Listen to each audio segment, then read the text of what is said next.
Aloha, namaste. This is Radha, and I'm here to talk about 2024's 6 biggest shifts that we're going to see.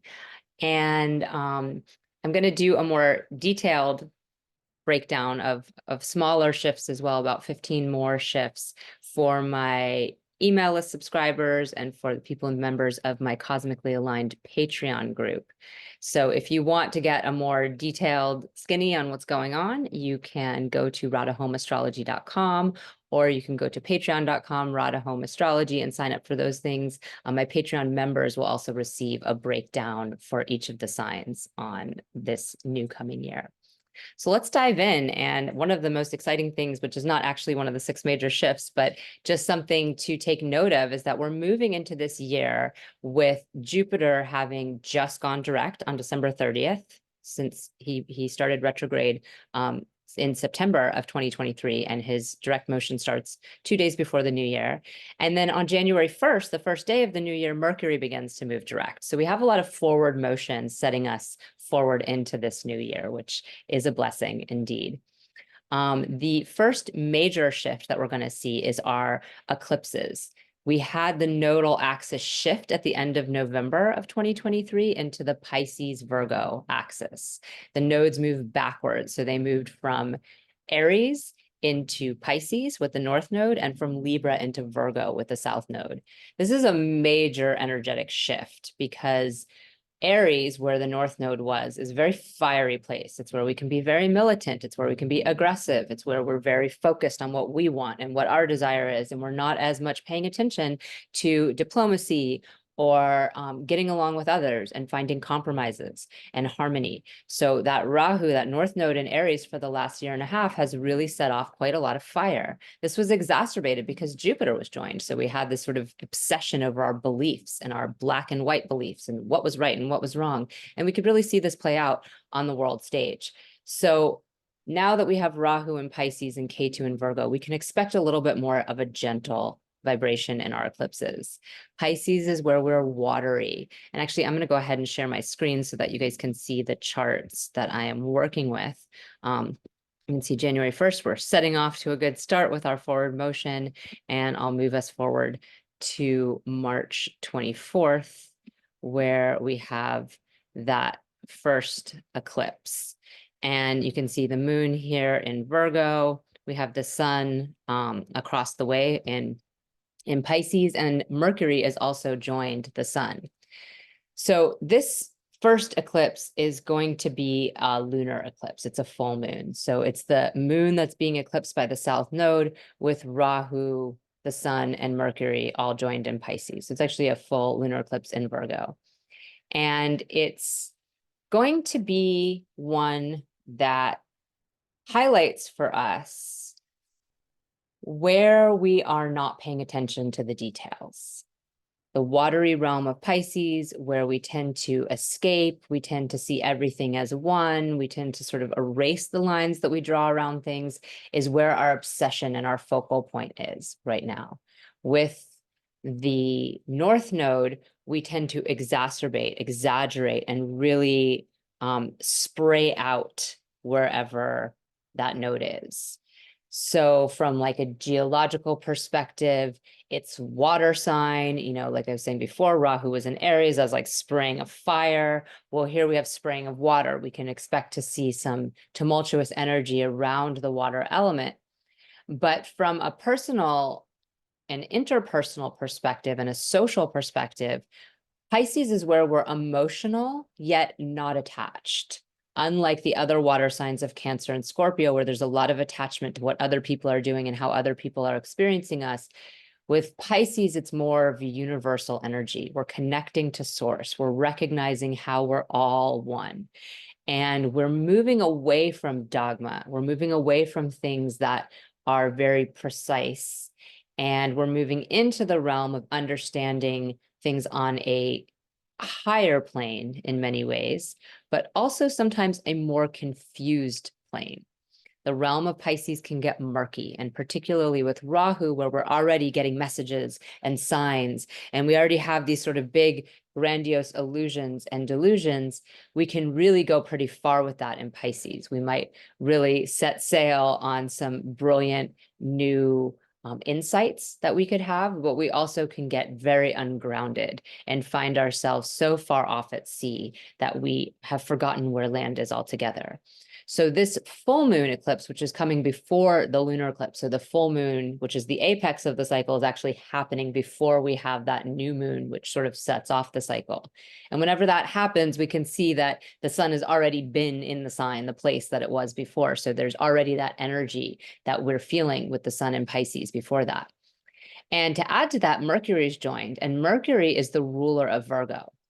Mercury is where we really want to have some lines and some definitions and some decisions, because otherwise we can get really confused with the information that we're taking in, as well as what we're speaking, what we're communicating out again.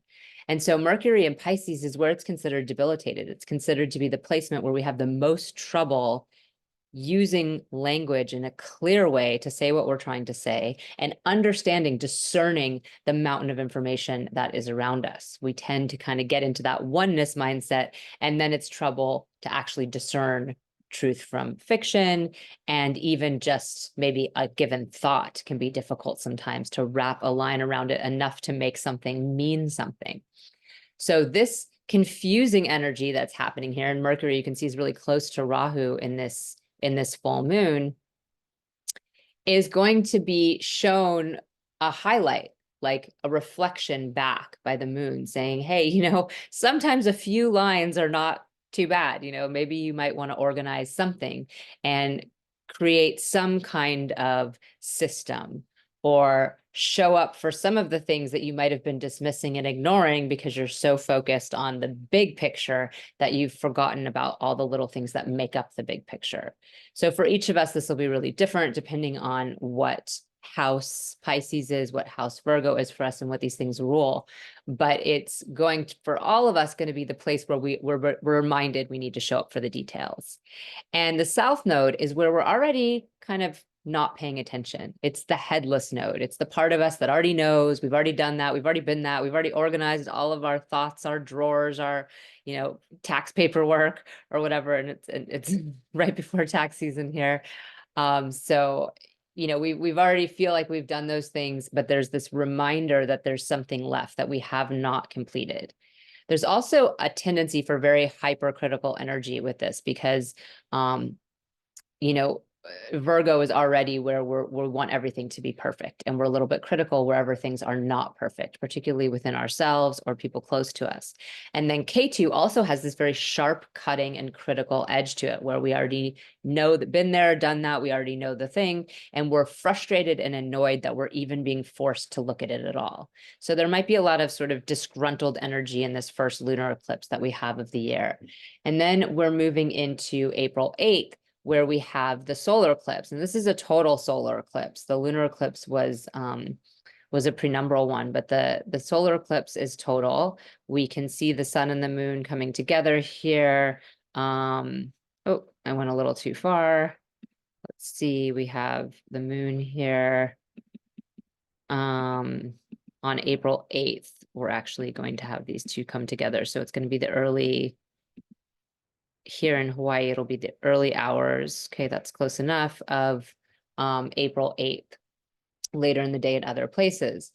Now, this is going to be fascinating because, like in the full moon, the lunar eclipse, we had Mercury debilitated joined the sun and Rahu.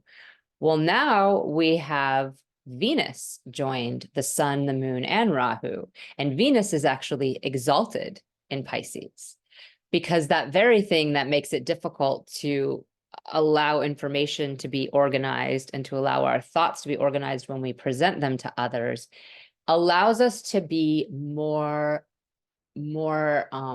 open to happiness and connection and love. We don't have as many lines around what that needs to look like. We don't have as many rules about what that's supposed to look like. And the lack of organization allows us to flow in that happy space. It's not necessarily the highest place for actual romantic relationships working on the earth plane, because sometimes we have so much joy for no reason and so much acceptance of everything that it can be difficult to make actual one-to-one relationships work that do really require compromise. But nonetheless, it gives us this really high kind of love where we're able to really see everybody in their best.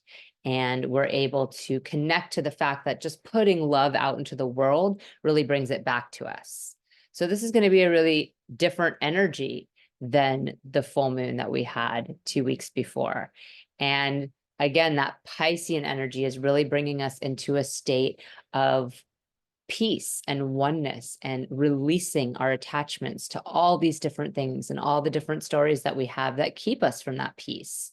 It's going to be in a star called Revati, and Revati is very much a peaceful nakshatra. It's the final nakshatra of the 27th, and it's where we're taking that long walk home. We've done all the work. You know, we've worked through the trials and tribulations. We've dove down deep into our own personal world and emotional state, and now we're coming up with the nectar, and we're able to help guide each other to where we're trying to go.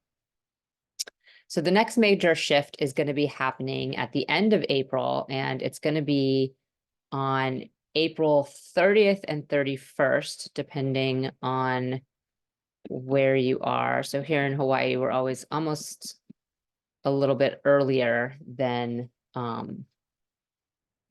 than in other places. So it's happening April 30th here, but I believe it's already, even in Pacific time, going to be April 31st when Jupiter moves into Taurus. He spent the last year in Aries, where again, we have that sort of fundamentalist belief. Everything's black or white. It's this way or it's that way. And we have a real tendency to act on our beliefs and to act in fiery ways where we're not necessarily considering the repercussions of our actions or how that's going to affect our future relationships with others. Well, now Jupiter's moving into Taurus, where we're earthy, we're more grounded, we're connected more to our sensory desires rather than some, plan we have to go out and do something. We're more focused on our daily needs, our self-care needs, food, taking care of our body, rest, and pleasure, things that bring us enjoyment.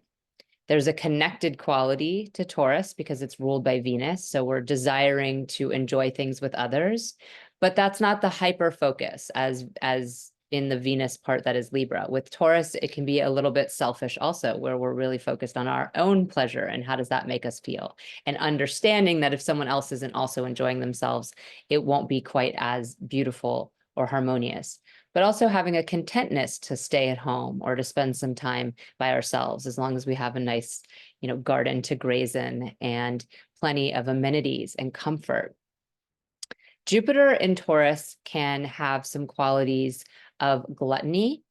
We can have a tendency to overconsume food, overconsume sex, overconsume anything that makes us feel really good. And we might get a little bit lazy about our beliefs or have our beliefs really driven towards bringing us more material prosperity and bringing us more comfort, ease, and sensory pleasure. So these are things to kind of see and notice with Jupiter. He's not actually in the best dignity in Taurus because we can get a little bit expansive with things of this earth, and particularly things like food and money and sex. So we see Jupiter's transit here until May 14th, 2025. And this is going to be, again, a really big shift from that fiery energy of Aries into this more calm and peaceful energy of Taurus. Our next major shift is June 29th. And this is going to be, oh, I got there right away. This is going to be when Saturn begins his retrograde cycle. And note that in this 6 major shifts, I'm actually not really going to be touching on Mercury's retrograde cycle. Mercury goes retrograde usually 3 times a year. It was 4 times this last year. But these shifts are very important. The Mercury retrograde shifts can be very important, and I'll go into detail with them in my more detailed report for my subscribers. But the energy of Jupiter and Saturn is so much more long-term than Mercury. Mercury goes retrograde for a few weeks, then it's forward moving again. We put a lot of emphasis on it because of how much emphasis we put on communication in our world. But when Saturn goes retrograde, it can be much, much more significant in our lives, and Jupiter as well. Saturn spends 2.5 years in a sign, and his retrograde cycles are very long. They're almost half the year. So this long period of time that we go through where we're rethinking our commitments, we're rethinking what we're putting our energy into, what our hard work is going to, what our humility looks like, what our fears are, what our boundaries are. And it often has a lot to do with what we do for work in the world. It's, again, going to be different for everybody. For people who are Capricorn or Aquarius rising, Saturn's your ruling planet, so it's going to affect every area of your life.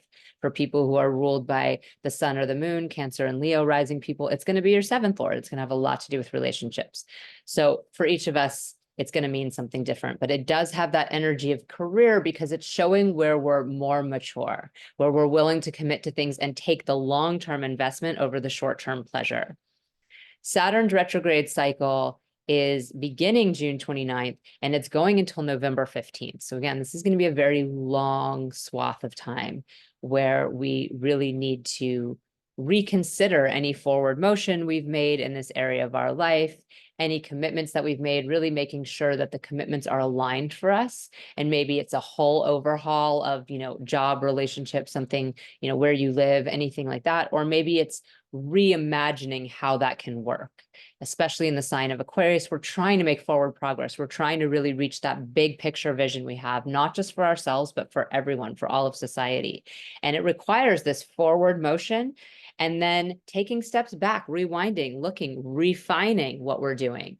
We have a tendency to always want to move forward with everything in our world, but truth be told, it can be really effective to stop and mull things over and take pauses so that we can get ourselves back moving in a way where we're not just running off in a direction that's not actually that aligned for us. So we have our Saturn retrograde cycle. It's going to be a huge, big part of our lives. Again, as it was this last year, I think it was early June this last year to early November. And this time it's getting pushed back a little bit, but still about that same 5-month time frame.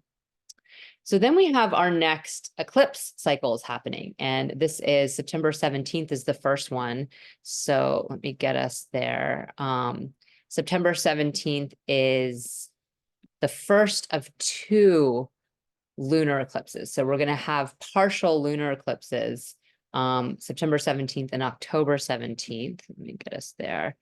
And these are going to be the moon in Pisces, the sun in Virgo, right? Because we're at that halfway point in the year. So this is the second set of eclipses in this Pisces Virgo axis. And the eclipses are really what set off this energy, right? And it's in many ways the new moon eclipse that sets off the energy for us, but it can really depend on what's happening during the lunar eclipse as well and how powerful it is. In this case, both our April eclipse and this fall eclipse, the solar eclipse is more direct with the nodes. It's in closer degrees with the nodes. So the impact is going to be very strong. And that solar eclipse in Pisces and then the solar eclipse in Virgo are going to be the ones that really show us what new karma we're setting off on the Pisces end and what old karma we're finishing on the Virgo end. What are we not paying attention to that we really need to get present with?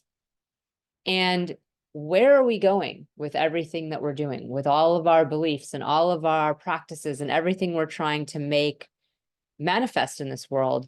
Where are we going with it? What are our attachments to the results of our efforts? And how can we release those?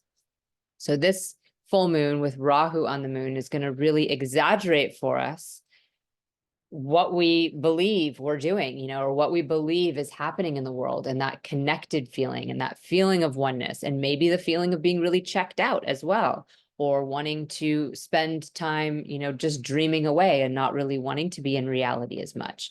This dreamlike realm of Pisces can be very compelling to us, particularly when Rahu is there. And it's like an obsession point. All I want to do is escape. All I want to do is float away. All I want to do is have my my astrology chart read 15 times and do dream workshops and do all these different things. And I'm not wanting to take care of the details that prop up my capacity to seek something higher and to free myself of my attachments in this world. So this is going to be a highlighting point. Now, the solar eclipse in 2 weeks from here, well, I should say, I can show right now, before we get to the solar eclipse, we have the sun and Venus is joined here. And Venus is the very end on this lunar eclipse. So she'll probably be out by the time we get to the solar eclipse. But Venus is debilitated in Virgo. So leading up to this full moon, we've been in a situation where our happiness is in the opposite pole of where it was when we were experiencing our first set of eclipses. Venus is not very pleased here in Virgo. We feel a lot of fault with the other people that we're with. We feel fault with ourselves, with our own sense of beauty. Our capacity to be happy is restricted by all the rules and all the confines and all the things that we think need to happen in order for us to be happy. We're unable to release our attachments to exact results and exact ways of things happening. And it can be very challenging for us in relationships, particularly because Venus runs through a part of the zodiac where we go through Venus in Cancer, we're giving, giving, giving. We feel like we're not getting in return. Venus in Leo, where we feel like we're standing on, thrones and everyone should be throwing roses at our feet and bowing down to be so lucky as to be with us. And then we end up in Virgo, where it's all about micromanaging in the details, and it can be very critical and very challenging, particularly with K2 involved, right? K2 brings that extra critical edge to the picture. So this, and I'll move it back a little so that I can see more exact where it's happening. It's happening very early degrees of Virgo Pisces for the moon and the sun on this first one. And the one that comes after is actually not even in the Virgo Pisces axis anymore. It's not even a partial eclipse. It's an almost eclipse. So this is sort of the more poignant of the two lunar eclipses.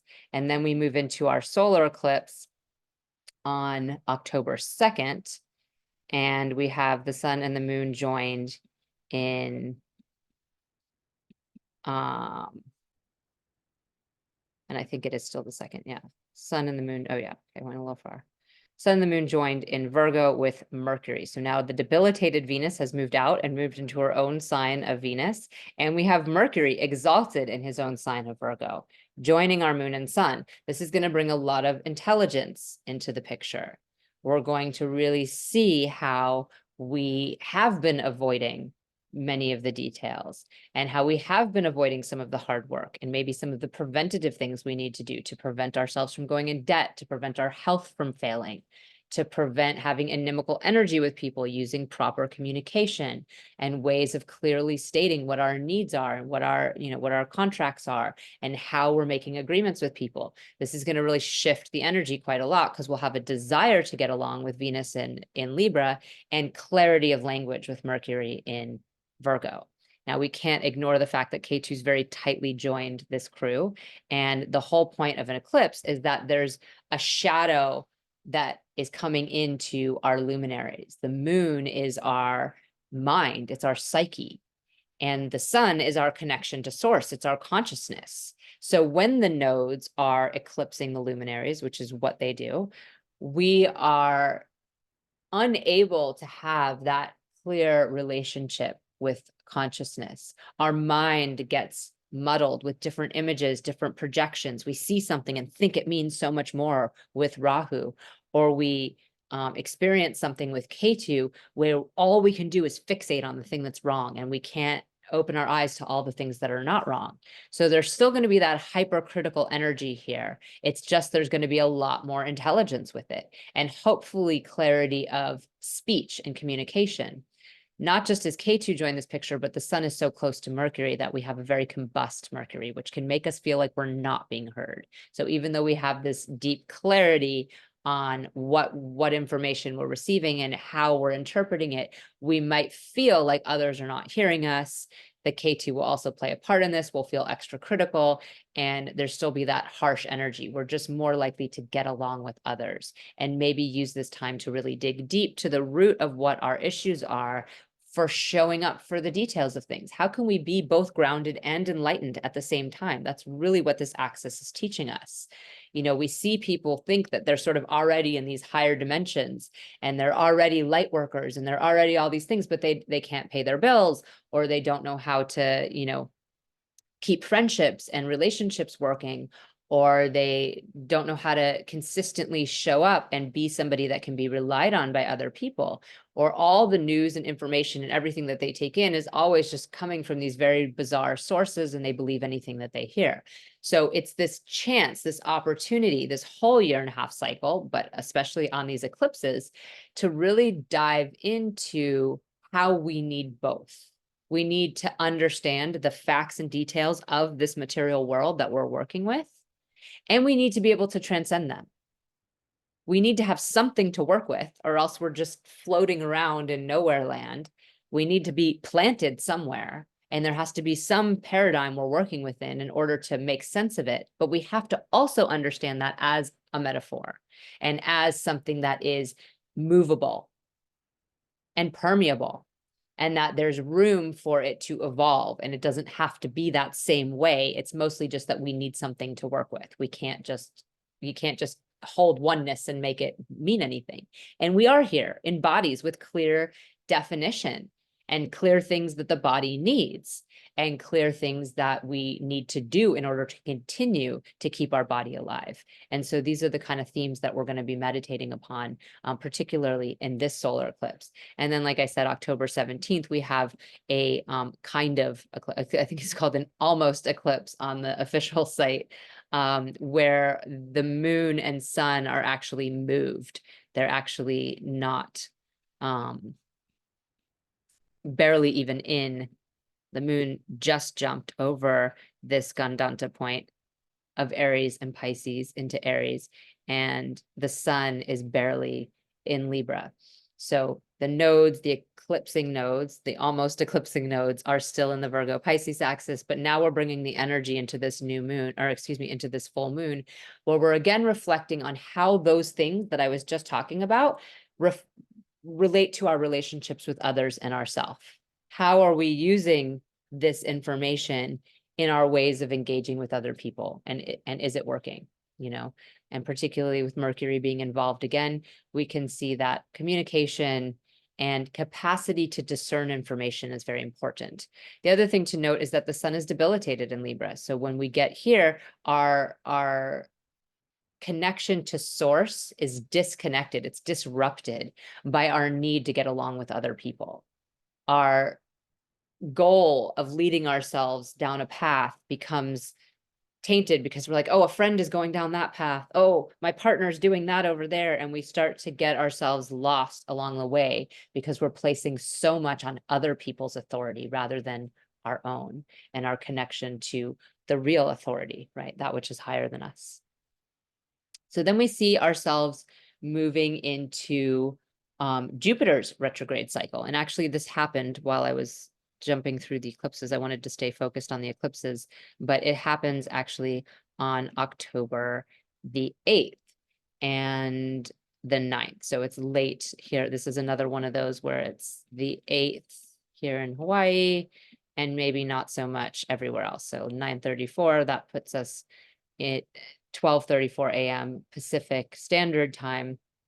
And so October 9th, we have Jupiter beginning his retrograde cycle.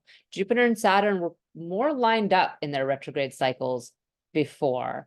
And these last 2 years, they've been moving farther and farther apart. Jupiter's been starting later and later. So October 8th until February 4th of 2025 is Jupiter's retrograde cycle. And this is an opportunity to reflect upon the beliefs that we've been gathering here in Taurus, you know, how much we need, how much stuff do we need, how much money do we need, how much food do we need, how much land do we need, how much gluttony have we been participating in, and what ways could we maybe slim down and minimize and come back to a good, right relation with nature and with the land and with everybody needs being more, more equal and not having such a hyper focus on attaining and gathering things for ourselves. Generally speaking, Jupiter has a struggle in the earth signs, and it's because they're material, they're of this world. And Jupiter is where we do gather, it's where we expand, and we're trying to expand our consciousness and our beliefs to be something that can be very high and universal. And when we're stuck in the earth signs, we're really expanding more in a material way. And this can bring us numerous problems, and it'll again depend on what Jupiter rules for you, what house Taurus is for you. But this is going to be an important time to really reflect upon the ways in which we've been excessive. And then we have our final of the 6 major shifts, where we have Mars beginning his retrograde cycle. And I really noted that we didn't have Venus going retrograde at all in this year, and Mars really waited to do his retrograde here until the very end of the year. So last year we had a whole period with Mars and Venus and Mercury all retrograding all over the place. And this year it's the final hurrah. And it is a hurrah because Mars is in Cancer, where he's debilitated. This is the place where we have the least amount of discipline, the least amount of courage, the least capacity to act. It's kind of like getting angry in a bunch of pillows and trying to make it matter. We can be passive aggressive. We can feel as though other people are keeping us from our discipline, when really it's just our deep need for connection and attachment and love that we're seeking that's keeping us from our discipline. And considering it's right across the way from Venus in Capricorn, when he begins his retrograde cycle, we're going to finish off the year probably with a lot of that feeling of it's someone else's fault, because Venus in Capricorn tends to be very focused on the practical needs. Happiness comes when your needs are met. Relationships work best when everybody's very practical and we have reasonable expectations, and we're all acting a little bit selfishly so that our needs can be met together. And Mars giving this reflection back from Cancer, where we're trying to be unconditionally loving and we're, folding on the things we're supposed to do because we're trying so hard to connect with each other, is going to bring up some issues for us interpersonally, no doubt. So considering Jupiter will also be retrograde in Taurus, maybe we gathered a little bit too much in the name of love, and now we need to rewind that. And we're going to have to reflect upon the ways in which we cause our own anger. And it's actually ourselves that is responsible for showing up for ourselves every day. And from there, we give to others. And when we try to give from an empty cup, everyone can feel it. And most importantly, we can feel it. So this is going to be the final lesson of the new year. And you can see Mercury is actually retrograde at this time too. Mercury went retrograde. Let's see, Mercury's retrograde started November 25th and goes till December 15th. So it's overlapping with Mars for about 9 days.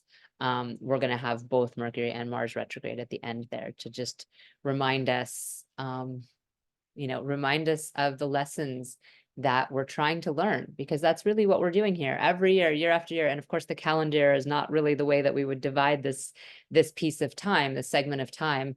But we're always just learning another layer rather than thinking of it as linear, where we're climbing up a ladder. We can think of it as circular, and we're coming back around to the same lessons again and again and again. And hopefully we have learned something. And the lesson that we're getting this time around is a little bit different and a little bit more evolved. And so we're not having exactly the same problems. We're having slightly different problems. We're learning our lessons in slightly different ways. And this is progress. And it's important to note where we've progressed, where we can say, I did learn something.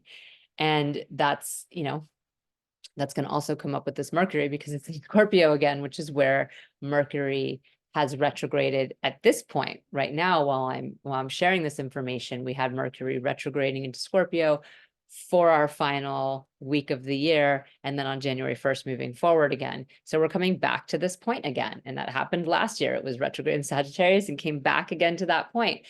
It's important because we're checking in with ourselves to see, hey, did we find where our triggers and traumas were coming and how that affects what we believe and what we think we know and what facts we pay attention to, what information we deem factual, correct, truthful? This is an important thing to look at within ourselves. And with the ruler of Scorpio, where Mercury and the Sun are, being retrograde and debilitated, we're going to guess that there's probably some stuff coming up for most of us. So I hope this was helpful. Again, if you want a little bit more in-depth, where there's a lot of different points in the year. We have Akshaya Tritiya, the most blessed day of the year. We have a Saraswati Yoga happening soon after that, where we have Venus and Mercury and Jupiter all joined in Taurus, giving us a really beautiful time for creativity. I'm going to go through the different Mercury retrograde cycles and a couple points where there might be some real tension with Mars and Saturn joined and Rahu joining certain planets. And so if you want to get a little bit deeper dive, you can sign up for my email list at radhahomeastrology.com, and I'll do that in-depth one for everyone.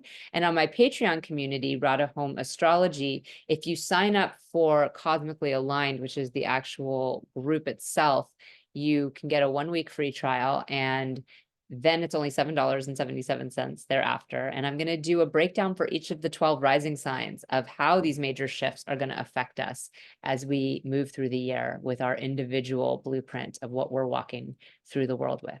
So have a blessed 2024. I so thank you for your time and energy. And if you like this video, you're welcome to comment or share. You can subscribe to my YouTube channel as well to continue to get updates when I make new videos. Namaste.